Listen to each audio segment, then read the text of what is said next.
2023, pinag-Christmas ko sila dito sa Laguna para magkakasama sila.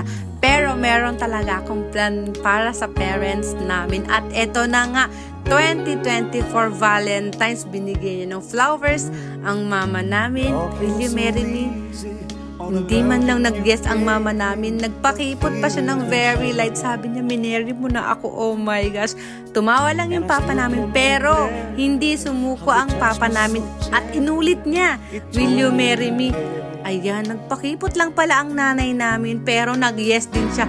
Yes na yes daw. Sabi ng papa namin, will you marry me? My God. Akala mo naman, napapakipot ka pa dyan. At eto na guys, November 21, 2024, kinasal na ulit sila. 50 years wedding anniversary. Congratulations, mom and dad!